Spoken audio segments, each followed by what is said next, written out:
So hello and welcome everyone to Health, Wellness, and Nutrition. I'm Emma. I'm the Education Week lead for Powwow this year. Before we get started with our presentation, we just wanted a little bit of housekeeping and Zoom etiquette. Please keep your microphone off while the presenter is speaking. If you have questions, you can put them in the chat and we will forward them to our presenter. You can keep your video on if you would like during the presentation, have a little bit of face-to-face interaction, but I will now pass it over to Kiniw. Alrighty, so hello everyone. My name is Kiniw Cleland. I'm from Windsor, Ontario. And so today, I'll be showing you guys a PowerPoint on my presentation for health and wellness, as well as nutrition. So let's just share my screen here. So a little bit about me. So my name's Kiniw. It means golden eagle in Odawa and the Ojibwe language. Last year I attended St. Clair College, where I graduated with a diploma in the fitness and health promotion program. So usually on my free time, I like to read and play video games. I enjoy nature as I like to go on many walks throughout the city and through the woods. Sometimes I like to practice meditation and cultural teachings, which include smudging, and just simple meditations around 15 to 20 minutes. I'm also a traditional powwow dancer. And then lastly, this is my first year in psychology at the University of Windsor, more specifically developmental psychology. And that's just me playing some golf on the right. So mostly we'll also be sharing and talking about is also Indigenous wellness more specifically, because there's many areas of wellness as well. And that's me with my traditional gear with my dad and my uncle. So more specifically, many of you may be asking, well, what is specifically health and wellness? Well, to define it, health is a state of complete physical, mental, and social well-being, not merely the absence of disease and infirmity. So when we usually think of health, we mostly think of being associated with your own body and how you stand. Wellness is the quality of state of being in good health, especially in an actively sought goal. And then the definition of nutrition can be quite a broad term, but to narrow it down a little bit more for you guys. So to me, nutrition is about eating a healthy and a good balanced diet. Nutrition is obtaining the necessary foods for health, repair, fuel, and growth. So that was my own definition for nutrition, what it means to me. And then nextly, we're going to be talking about more so Indigenous wellness. So many of you may or may not know what the red road is, but when you're following the red road, it pretty much means that you're trying to stay connected with the Creator as you follow this red road. You're trying to lead a good path of life. That's what they call following the red road.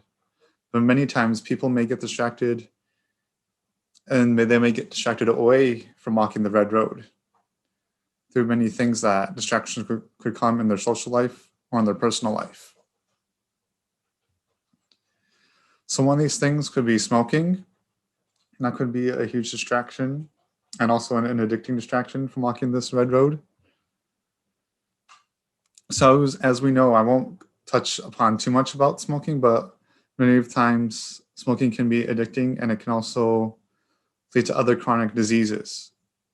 So there's actually a lot of damaging chemicals when it comes to smoking, but I do not smoke myself. So also vaping is quite of a newer term. So I guess I'll share my thoughts and ideas of what it is. So many times when I was a kid, I heard on TV commercials that vaping was smoking for kids. But as we know, that's not true. And then the one big thing is that nicotine is a harmful chemical, because one disposable vape is about the equivalent of smoking a whole pack of cigarettes. So then the next thing I'll be touching about that can distract you is alcohol.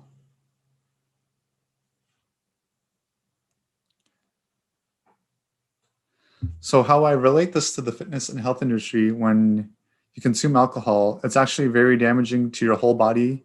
Not only many people know that it can cause cirrhosis of the liver, It can also cause inflammation to your whole entire body. So we're talking all your organs and kidneys, your stomach, even your lungs, because many people find it hard to breathe when they drink alcohol. And it can also damage your brain as well. So how I relate this to the gym is, what I was told in school is that when you drink alcohol, that's a poison that you're putting into your body. And also, say like if you go to the gym and get a good workout in, your body wants to repair itself. But your bodies kind of get distracted by the alcohol because your body knows that alcohol is a poison. So it's going to prioritize getting the poison out of your system first. Then the body will repair itself. So when people usually drink alcohol, they're not going to be seeing any results in the gym whatsoever. So alcohol, I know for one, is that it can also make you fat. So a fun fact is that alcohol is 7K calories a gram, which is almost the equivalent to fat, which is 9K calories a gram. There have also been many studies that alcohol can hurt you, not just your emotional or your physical wellness, but also your spiritual wellness. And at the bottom of the slide, I have a link to the study found. So we won't talk too much about gambling, but I know that gambling is one thing that people have a hard time dealing with as well. Then for wellness, what I would recommend is find addiction is that just seek help and tell others your plans for support so you can get a supportive group behind you. And then many times it will take more than one try for someone to quit. So I once knew an alcoholic that it took him over 3 times when he was trying to quit. So just because you didn't succeed the first time doesn't mean you can always go back and try again. So next, with all these habits and all this wellness going on, we're going to talk about a term, process of change. So this is pretty much what people would think about when they're getting ready for the gym. So I'll tell you about the process of change. So here to the very left, we have the pre-contemplation. This is usually described when the change isn't even in your head. So more simpler terms, say like we have someone that's, lazy, they're just sitting around all day and they're obese, but they don't know it themselves. So it's not even in their head whatsoever. Then we have the contemplation phase, whereas they start to realize that they maybe do have a problem with the weight. Maybe they're a little bit overweight and they want to get better. So then they just start slowly thinking about it. Then in the preparation phase, they're preparing to start going to the gym. So during the preparation phase, they think about goal setting. They imagine themselves being physically in the gym. And so then usually at this time, they might go seek a personal trainer for advice on how they should start. They start planning on how they're going to go to the gym. And most importantly, what stands out with me is the self-analysis and the goal setting.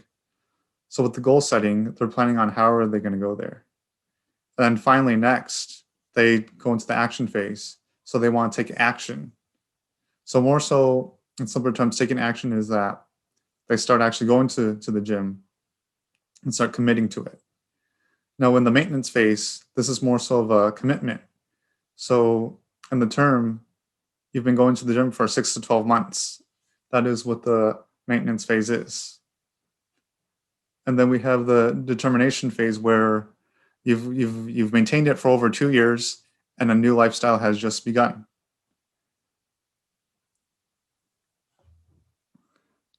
So more specifically, my advice on beginning a new fitness program is I would say to take action, follow your steps to actually going through with going to the gym, have a plan.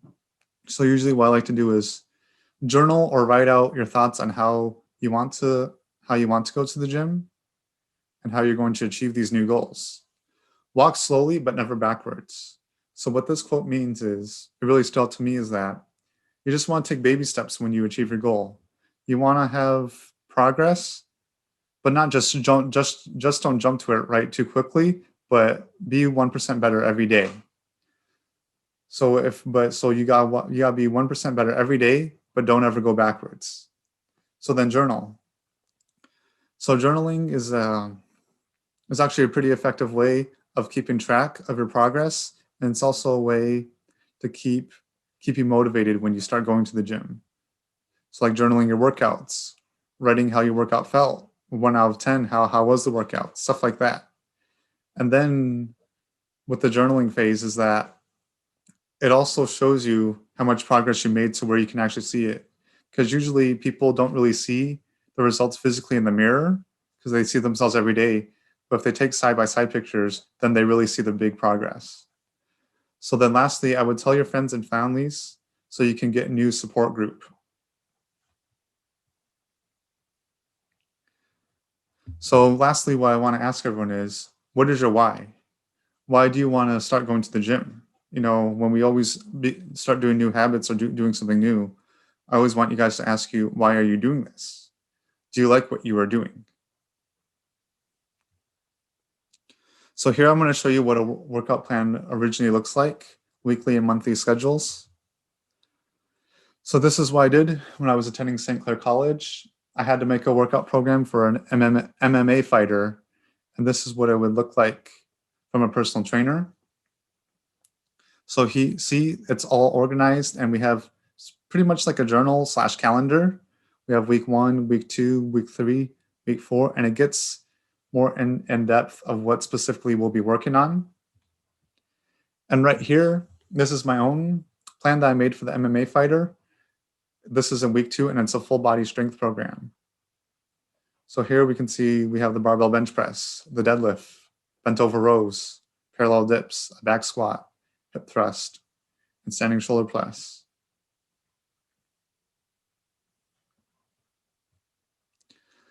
So next, when it comes with going to the gym, a lot of times we need to set SMART goals. So some of you may know what this term is, and some of you may not, but that's why I'm glad you're here to learn. So the S is for specific. You need to have a specific goal. So usually when people first start coming to the gym, they say, oh, I want to get stronger, or I want to feel better. I want to be skinnier, or I want to get bigger arms. Well, that's not really so specific. What's more specific is when we say, I want to lose 20 pounds in 3 months. That's more specific because now you're not only giving yourself time, but you're also putting a specific number of how much weight you want to lose. I want to lose 3 inches off my waist is more specific because now that's also measurable. I want to increase my 1 rep max on the bench press from 235 to 275. That's also measurable as well. And you can also journal that weekly to weekly to see how much progress you made towards that 1 rep max. So the M is for measurable. So set a deadline, journal to see your progress in the gym, do daily weigh-ins to keep track of your progress. Then make sure your goal is measurable. So what I mean by this is pretty much if you had a calendar, so it's like you have a start point, right? Then you have an end point. So like you want to lose 30 pounds in 3 months. So then you can keep track of that goal with every day by doing daily weigh-ins to see how you're progressing. So the example that I have here is doing the 40-yard dash and then testing it again to get your time. So you could test an athlete one day, do the 40-yard dash, see how fast their sprint was, then come back to a month later and see if their time improved. Now if their time improved, that means that you're training them pretty well. But if it doesn't, then that means we need some modifications. So A is for attainable. Sometimes people will call this achievable. So make sure your goal is not too fast in progress. So what I mean by this is you don't want to go out running marathons when you first start working out. So what I recommend for clients is you just start simply walking. And we also know that walking is one of the best exercises. It's the most effective one. And some people may say that walking is the most effective exercise for fat burning itself.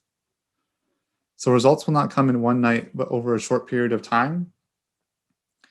So that means that usually when you're starting new habits, you're only getting 1% better every day. And that's a steady pace. You're not getting 10 or 20% better every day because that's not how things usually work. So slow progress is better than no progress. And slow progress is still progress. So you want to achieve your goals shortly. Take baby steps. Then we have R for realistic. So you want your goals to be more specifically realistic. So losing more than 2 pounds a week isn't really realistic, and it's not naturally healthy to do that. Looking like your favorite celebrity on that magazine or in that movie isn't really realistic as well for many reasons. Going to the gym 2 to 4 times weekly instead of every day is more so realistic. So when you say I want to be able to run a mile, do not say I want to be able to run a mile in 4 minutes flat, because that's not realistic for many of us. No, what you could say is in 4 months, I want to be able to run a 15-minute mile. So now you're setting a goal to run that mile within a realistic time frame. So my question for you is, what is realistic for you to keep with the program? Because everyone's different. So what's more specifically realistic for you? The last week we have T for time manageable. So always have a deadline to meet your goals. This will also challenge others, and it can challenge yourself to reach the goals by a certain time. So I will increase my bicep size by 3 inches in 2 months. That's a pretty time manageable goal to have, and it's realistic. I will get to my goal to lose 10 pounds in a month. That's a pretty time manageable goal that someone can achieve. I want to avoid drinking Pepsi every day for 3 days, then a week, then 2 weeks. Weekly dinner nights, I want to get water instead during those weekly dinner nights. That's a choice you can make. So now the reason why I have will highlighted is because before I was going to put I can, but if you say I will, that's more determining to your goals. Because just saying I can do this means that, oh, well, I can, like you're just like giving it an optional reason for that. But if you say I will, that means that you will commit to this. You will stay on top of this. You are going to do this. So why many people fail at the gym? So many people quit. They quit because they don't see results too fast. So someone might go to the gym for 4 weeks, but then quit because they didn't see any results. They don't see progress. It takes more than one time to change, like what I said earlier. And then usually what I would recommend for someone, even within 4 weeks, even if the client doesn't see it, you could see it yourself if you take before and after pictures, let's say like a 4 to 8 week period, you will see progress, I guarantee you. Then weigh yourself every morning to make sure that you are seeing this progress. And then some people might say, well, it's too hard doing these workouts, or it's too hard getting up early to go to the gym. Well, trust me, from my personal experience, it does get easier with time, especially when I do the HIIT training. Even though that was pretty hard, it did get easier as I progressed. So a lot of people say, well, no time. Well, what my rule is, usually I would say you have to sacrifice something for the gym in exchange. So many times you may have seen this on social media, is that, for example, if you want to be better intellectually at school, then what I recommend is you can substitute Netflix for reading. Or say like if you're binge watching TV, well then you can substitute that for going for your daily walks instead. And another thing to motivate you guys at home, if you do have a dog, take the dog out for a walk, because dogs love walks. So there's many different workout routines. There's mobility and stretching. Mobility is pretty much what we call dynamic stretching. And pretty much you're just moving and stretching at the same time. So a lot of times, a few examples of this would be karaoke, leg swings, arm circles, wrist rotations. That's what mobility stretching. And lastly, we have what we know as static stretching. And that's just your stereotypical stretching that you would see, is usually the person is just bending over, trying to touch the toes, turning their arm, pulling the arm back, stuff like that. And that's what we usually do after a workout. The main workout is what I showed earlier about the scheduled workout for the MMA trainer. And that's usually what we call as either functional training or resistance training, more specifically. So HIIT training stands for high intensity interval training. So how I can explain this is that's basically saying like you're going to do sprints, you're going to do ball slams, you're going to do jumping jacks, rope slams. So like you sprint, you're all out for 20 seconds, and then you take a 10-minute break. And then you do that 4 times, and then you get a 2-minute break. So pretty much more specifically what we want to do here is we want to shoot your heart rate up to your 90% maximal effort and then drop it down to your 70% maximal effort.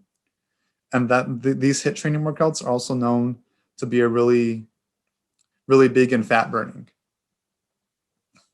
Now next we have cardio routines. So I'm more specifically looking for steady state cardio. This is riding your bike, swimming, jogging, or even just simply walking. The core development, those are your core muscles. So your lower back, your glutes, and your abdominal muscles. This is what pretty much keeps you balanced. And we want to develop these core muscles because we don't want any other injuries in the gym. We are specifically working on muscle imbalances. Sport-specific and functional training is usually what we see athletes do. It's like high explosive stuff, jumps, and everything else. Now the FIT principle stands for frequency, intensity, time, and type. Frequency is how often you go to the gym. The intensity is planned. So intensity is planned. Basically what it is, you are in intensity, you're planning how hard you're going to work out that day. So say like we're doing squats that day, I'm going to go 60% of my body weight. I'm going to lift that much. The time is how long you work out. So for example, an hour, and the type of training you do. So up above listed, what type of training are you going to choose? So now I will talk to you guys about body fat calculator. So to the right, we have a picture of your estimated body fat. Now I heard this is called the eye test. You can predict your own body fat just by looking at these people's body fat. But mainly how I check my own personal body fat is I use the Navy SEAL method. So it's just a basic method. I go online, you can Google search this, and you pretty much just measure your neck and the top of your belly button around the waist. And then you put in your height and weight, and it tells you your body fat percentage. So the most body fat I've been was I'd say around 28%. And then the lowest body fat I've ever been in my life was around 10%. So now we're going to talk about calorie counting. So specifically, this is more so into nutrition. On the right, this is the MyFitnessPal app. I currently use it on my phone. For me personally, it works for me, so that's why I choose to use it. And it's just a great app overall because it tells you your carbohydrates, your fat, your protein. You can pretty much basically scan any barcode on a food, and it'll tell you how many calories a serving has in it. So I think that's pretty cool. So now, when we're getting into calorie counting, I want to explain to you guys what more specifically calorie counting is. So a lot of you guys might be saying, well, I want to lose or gain weight. Now, pretty much what this does is, if you want to lose weight, we call it a caloric deficit. Now, what a caloric deficit is, you're eating less calories than what you burn in a day. So we have a term called the basic metabolic. Yeah, so the basic metabolic, and pretty much that's just how many calories you burn sitting down a day. Now, this can vary between your age and your gender and how tall you are about how many calories you will burn a day. So pretty much what you put in the app is you say how active you are, put in your weight, age, gender, and your height. And then it pretty much tells you how many calories you want to eat in one day to lose this many pounds. Now, to start off, I'd recommend anyone by losing 2 pounds weekly. So it's actually pretty cool. So next we'll be talking about mental wellness.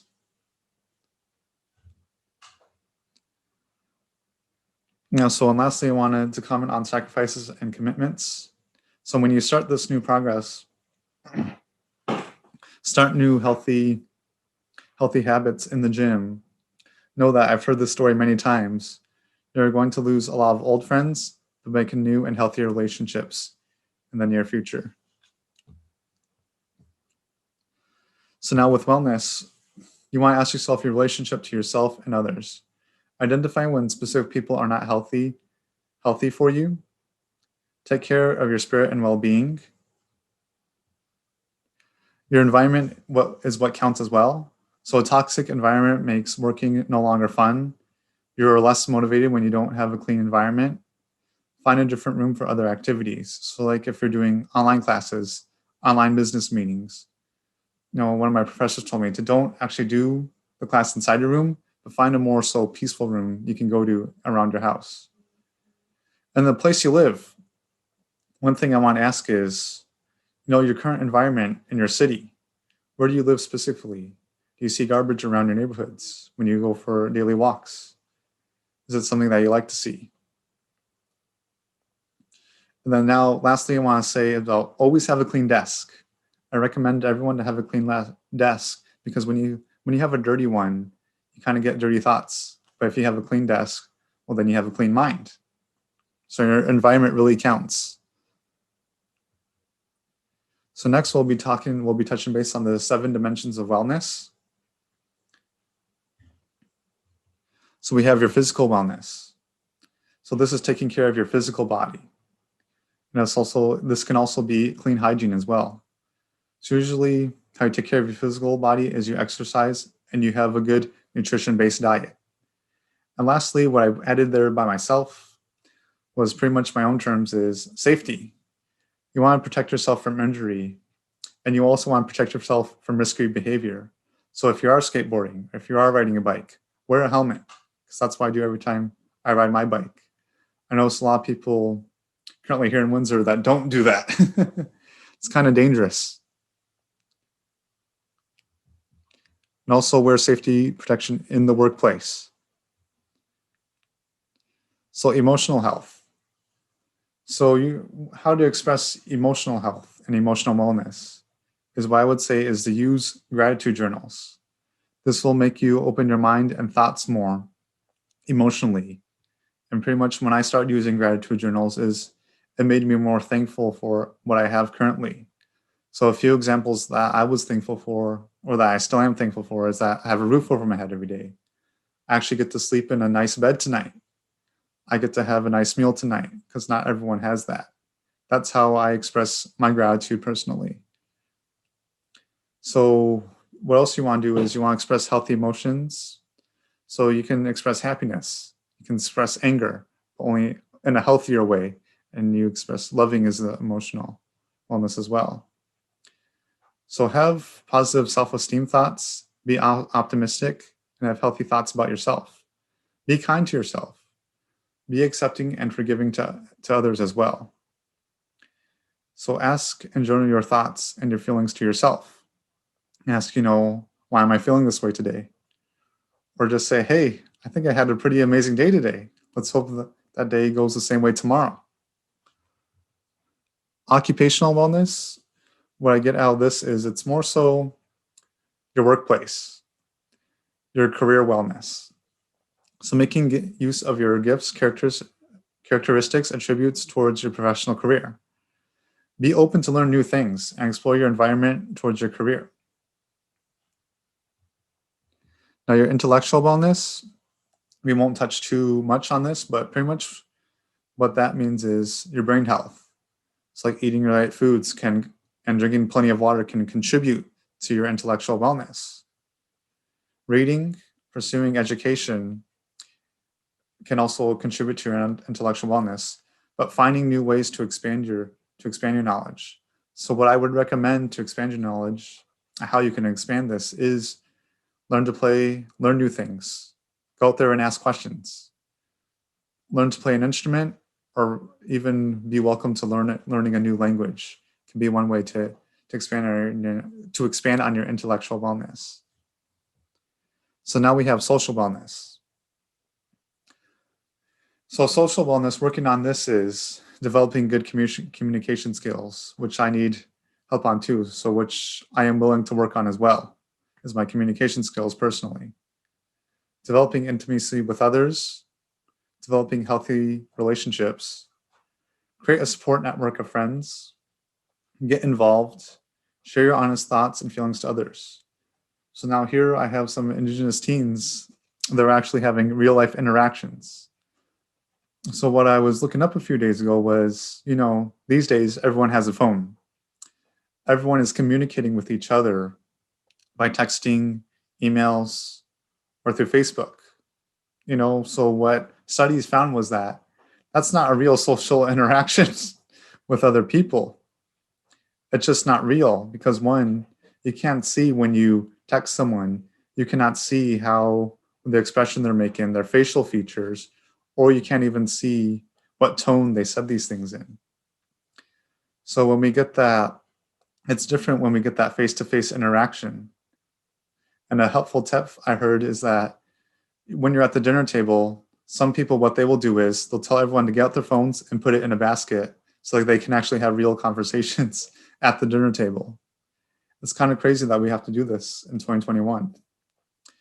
Then what I also want for your wellness, what I also want to ask you guys is ask who's your top 5 in your group. So there was once, I heard a story with that. Pretty much, if you have 5 friends, your friends kind of make you who you are. They do make you who you are, and who you're hanging around, you will become.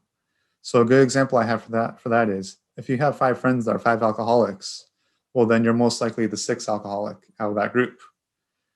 Now, if you have 5 friends that are non-alcoholics, well, then you most likely won't be a non-alcoholic as well. So now we will be looking towards the spiritual wellness. So this is personally one of my favorite wellnesses. So showing positivity to others and around us, positive self-thoughts and positive thinking towards other people. So practicing religious views.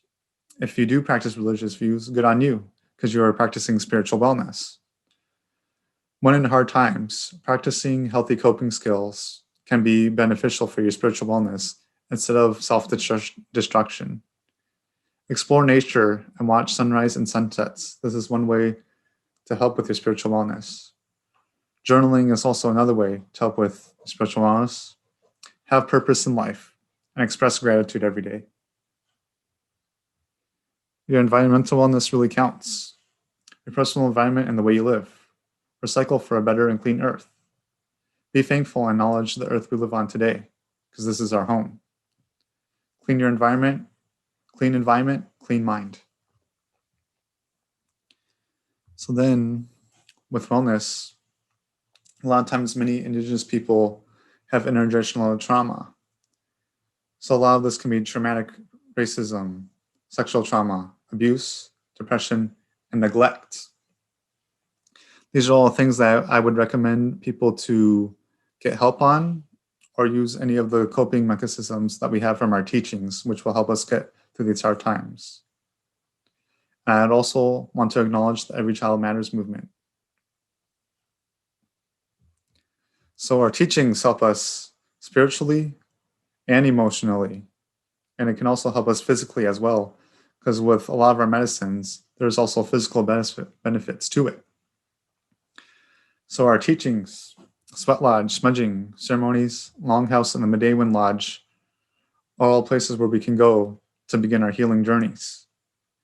And most importantly, our music is what uplifts us as well. Usually when I go on walks, I like to listen to a lot of powwow music.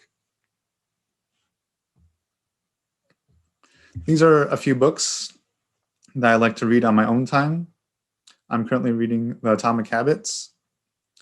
And these are all wellness books that you can read to get some ideas on how you want to become a better person in general. So next topic we have is nutrition. So now with nutrition, okay guys, sorry there. So with nutrition, pretty much how we start this off is what I am going to talk to you guys about is how to follow a healthy diet. So to begin this, you want to start by counting your calories, making that caloric deficit. You want to eat whole foods. So you don't want to eat empty calories, but you want to eat whole calories that are nutritious and that have lots of vitamins. And if you want to start a diet, what I would recommend is getting a food scale. So pretty much what this does is, if you look on if you look on like a nutrition label of like a cereal box, let's say, it'd say this many calories. So let's say 160 for 100 grams of that cereal. So, all right, you would say, I'm going to eat 160 calories. What you would do is just put the bowl on the scale, add 160 to the grams in weight, and there you go. You got your serving. Or what I'd also recommend is using measuring cups as well. That can give you an idea of how many calories you're eating, so you can control how much food you're eating and portion size it. Eat less of bad foods. You don't have to, I'm not saying that you have to drop them 100%, but just do it occasionally. I'd say some more so like twice a week. Eat more whole grains instead of refined carbs. So now I'm going to talk to you guys about the 3 macronutrients. We have carbohydrates, proteins, and fats. So this is the glycemic index chart. So basically what you're looking at here is, you might be asking, what is glycemic index? Well, this was made for people with diabetes, and it pretty much tells you the amount of sugar that you have in these foods. Now, the lower amount of sugar, the better, the healthier the food is. That's usually how I see it. So here we have rice bran cereal, spaghetti, corn, sweet corn. We have wild rice and sweet potatoes. And at the bottom, see at the bottom left, we have white bread, which is the worst carb for you. But me personally, I like sweet potatoes, wild rice. And for vegetables, my main tip when you're eating vegetables is to always eat the green ones, because those ones are the most healthiest for you. Whereas the colored ones, like vegetables are still good, but there can be better options. So when it comes to fruits, I like to eat bananas. Personally, and I also like to eat apples.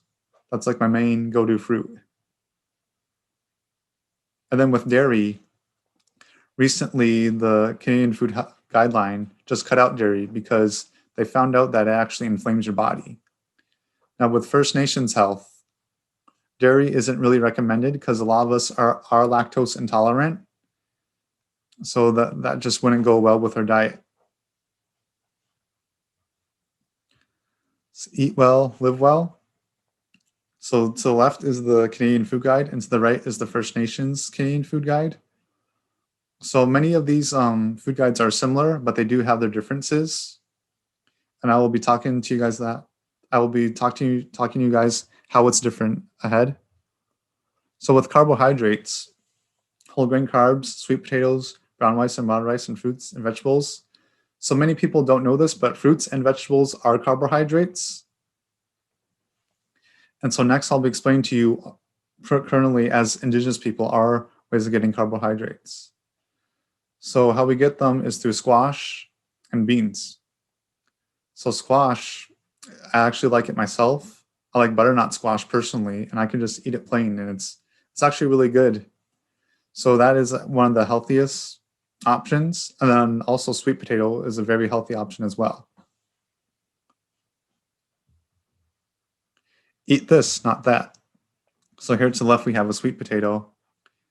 And then to the right, we have white bread, which is really processed. It has added sugars as well. Fats. So a lot of people, there's a theory that a lot of people say that fat is bad for you. Well, when we say that fat is bad, fat is actually really good for you because it's a way of fuel as well. So you need fat to process a lot of stuff throughout your body. And with fat, there's good fats. The good fats are olive oil, fish, peanut butter, and nuts. And at the top of my head, I can tell you guys that a lot of bad fats are pastries, like Cinnabons and cake and donuts. Those are the bad fats, and those are also processed fats. And those are also empty calories as well. So we have good fat versus bad fat. So unsaturated fats versus saturated fats versus trans fats. Now, you might be asking, what's the difference between these 3 words?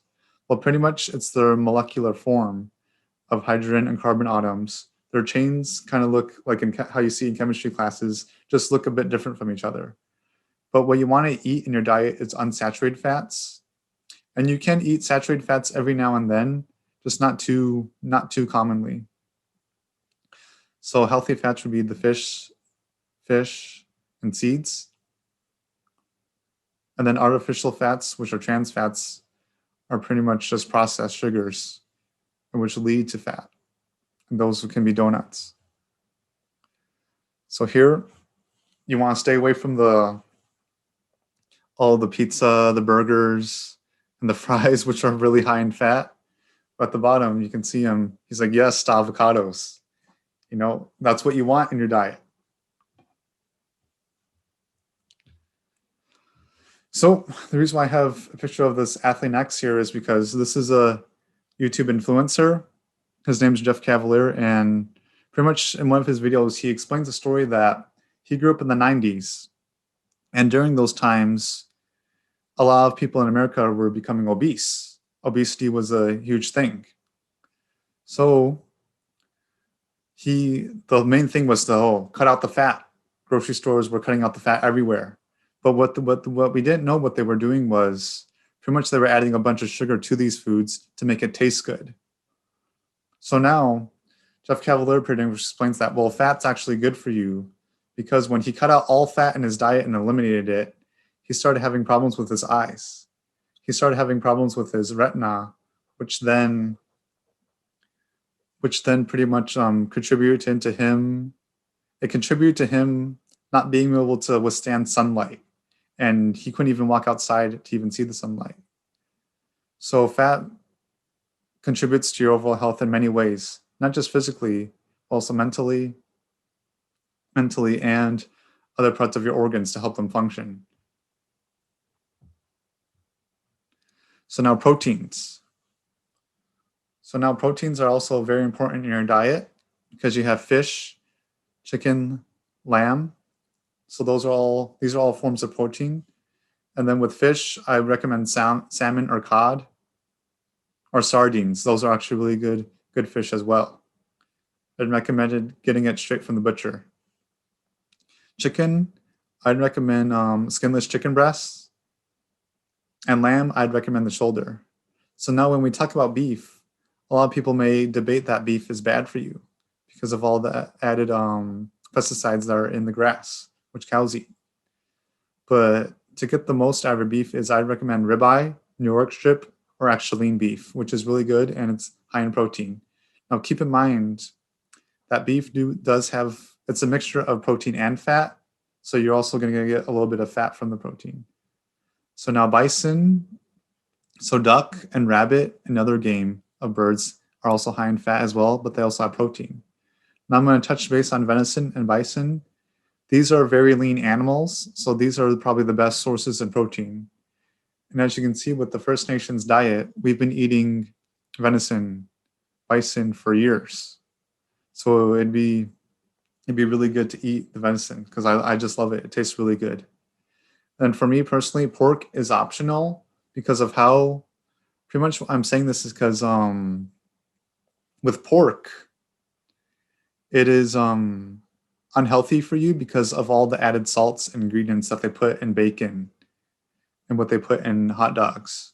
So when they pretty much make pork, they put everything of the pig in it and process it, which just doesn't sound so appetizing as well.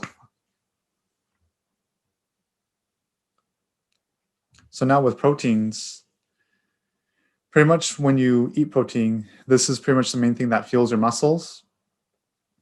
So pretty much I have the 9 essential amino acids. This is what is found in proteins and which helps with muscle building as well.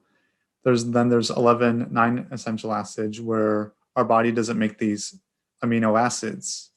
So when we eat the protein, our gut has to digest it in the stomach, and then the protein gets absorbed through the gut, and the amino acid transport is to your muscles for muscle growth. So one tip is, since I'm lactose intolerant, I choose to supplement with vegan proteins. And pretty much a study found that vegan proteins, they don't have leucine, the amino acid. So I take a separate supplement with just leucine to get my leucine intake in. And lastly, I recommend you guys to give these things a try. Is P90X at home or Insanity. So with Insanity, I know there's a lot of dance classes with that. And then if your gym is closed down because of the pandemic, I'd recommend trying to find a local calisthenics park to give that a try, or doing at-home workouts for the time being. And lastly, instead of saying, I have to go to the gym today, try to say, I get to go to the gym today. So words do mean a lot when you put them into your head. Because then when you say, oh, I have to go to the gym, you're kind of forcing yourselves to go to the gym. But if you say, I get to go to the gym, you sound more optimistic and more thankful to go to the gym. Then Chimigwech, that was my presentation. This time, if there are any questions, please put them into the chat, and we'll just use the last couple minutes as a little question period. So from Laura to everyone, are there workouts I can do at home? Yes, there are actually many workouts that you can do at home. So what I would recommend for Laura is pretty much just find some space in the basement or in the living room. I'd also recommend to get a mat. And then if you want to do a workout, you can look up one on YouTube, or I can also just think of one off the top of my head. It's pretty much just do 4 sets of every workout that you choose to do. You can create your own and journal it down. And then when creating this workout is, say like, just start off simple, just like do 10 push-ups, do 3 sets of 10 push-ups. That'll work your chest. Do 3 sets of 10 squats. That'll work your legs. Then calf raises. Then hip thrusts. So that's a full body workout that you can start with. And that's pretty much a beginner workout, I'd say. And then bi-weekly, when you get stronger, increase the frequency of how many times you do this workout. But yes, there are a ton of workouts to do at home during these times. No problem, Laura. From Emma to, do you have any meal prep tips? So, Emma, to answer your question, one way from meal prepping is basically how I understand it is, if you want a meal prep, what I recommend is, so how I see other people do it is pretty much you cook the night before, and then you have kind of like containers that are lunch boxes, and then you can cook your breakfast for 3 days straight and just keep it in the fridge. So say like you want to cook eggs. Well, then what you would do is you'd cook eggs, but for 3 days. So you cook one portion of eggs for Tuesday, Wednesday, then Thursday. And that can save you time and get you ahead of schedule. Now, another way that I see meal prepping is you want to journal what you eat before. So you can say you need to plan what you want to eat usually. So another way to meal prep is, it's like, okay, well, at lunchtime, I'm going to have some yogurt with berries instead of syrup. That's a way to meal prep. Or say like, instead of having a burger, I'd rather just have chicken tonight, which is a healthier option. So those are just strategies to meal prep. How long do we suggest we work out daily? What is the minimum goal? Get up and play 60 minutes a day. So that's the commercial that I found for kids. So that is pretty true, is that you want to be active for at least 60 minutes a day. So what I would recommend daily is following the 10,000 step rule. Try to reach a goal to get to 10,000 steps a day. And how long do you suggest we work out daily? So when you do your main workout at the gym or at home, I would recommend to do 30 to 60 minutes. That is usually how long an average workout takes. And then another tip I have for you guys is that I was shoveling snow one time, and my professor had told me that counts as activity as well. So even just gardening, mowing the lawn, or doing chores around your house is also exercise as well. Thank you so much, Kiniw. If there are no other questions at this time, we'll wrap up. So thank you to everyone for coming, and I really hope that you enjoyed the talk today. There's a lot more of Education Week, so be sure to check out our website for the schedule and all the links. Thank you. Yes, thank you for having me.